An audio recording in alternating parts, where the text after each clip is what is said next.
Azerbaijan has said its military measures in Nagorno-Karabakh are continuing for a second day, having launched what it calls anti-terror operations in the enclave.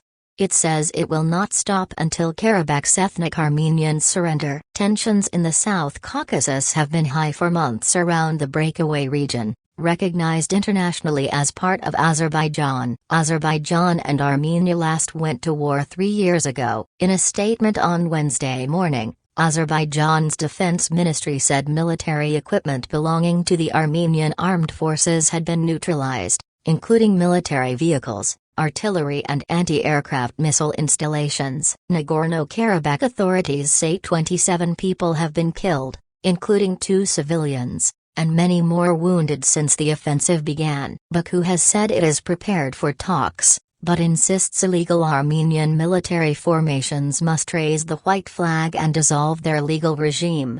Azerbaijan and Armenia first went to war in the early 1990s after the fall of the Soviet Union. Then in 2020 Azerbaijan recaptured areas in and around Nagorno-Karabakh before a truce was agreed and monitored by Russian peacekeepers. Ethnic Armenians in Karabakh appealed on Tuesday for a ceasefire and for talks to start, but it was clear from the Azerbaijani ultimatum that Baku's aim was to complete its conquest of the mountainous enclave. Armenian Prime Minister Nikol Pashinyan accused Azerbaijan of starting a ground operation aimed at ethnic cleansing. Hundreds of Armenian protesters, frustrated by their country's response, clashed with police outside parliament in Yerevan, condemning their leader as a traitor and calling on him to resign. Both Russia's Foreign Ministry and U.S. Secretary of State Antony Blinken called on Azerbaijan's president, Ilham Aliyev, to cease military action immediately. Azerbaijan said talks could start in the town of Yevlak, some 100 kilometers, 60 kilometers, north of the Karabakh regional capital of Kankandy, called Stepanakert by ethnic Armenians. Since the end of 2020, 2,000 Russians have monitored the fragile truce, but Moscow's attention has been diverted by its full-scale invasion of Ukraine. An estimated 120,000 ethnic Armenians live in the mountainous enclave. Russia said its soldiers had moved almost 500 civilians from the most at-risk areas, while separatists said they had helped move a total of 7,000. For the past 9 months, Azerbaijan has imposed an effective blockade on the only route into the enclave from Armenia, known as the Lukan Corridor. Azerbaijan said it had launched its operation in response to the deaths of 6 people, including 4 police officers, in 2 landmine explosions on Tuesday morning.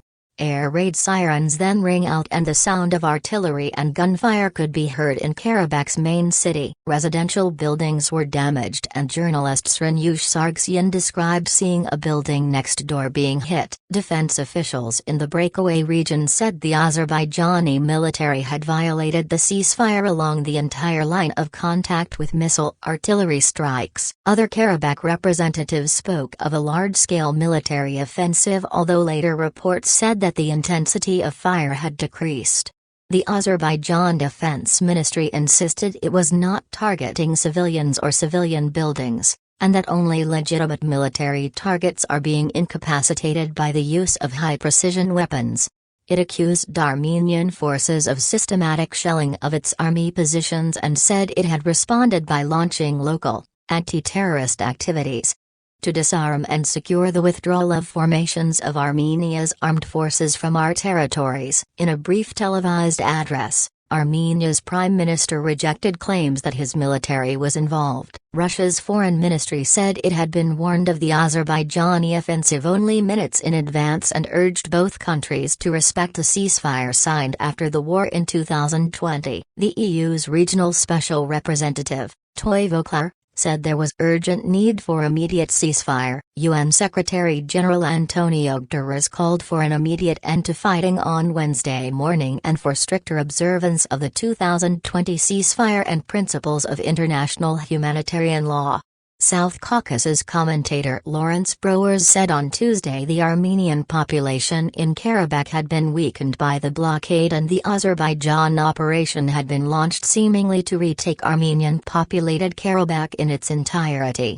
Armenia is a member of the Russian-led CSTO military alliance, but relations with Moscow have soured. Nikol Pashinyan said recently that Russia was spontaneously leaving the region and 175 Armenian soldiers have been taking part in military drills with U.S. forces this week. Azerbaijan meanwhile has strong support from its ally Turkey. Hikmet Hoxhayev, special advisor to Azerbaijan's president, called on the separatist ethnic-Armenian administration to dissolve itself. Azerbaijan has always said we are ready to provide rights and security of Karabakh Armenians under the constitution, he told BBC News. Azerbaijan had denied building up troop numbers in the region and there had been hopes that tensions might subside. On Monday, it allowed aid from the International Committee of the Red Cross into Karabakh on two roads, one via the Lakan corridor from Armenia and the other on Azerbaijan's Agdam road.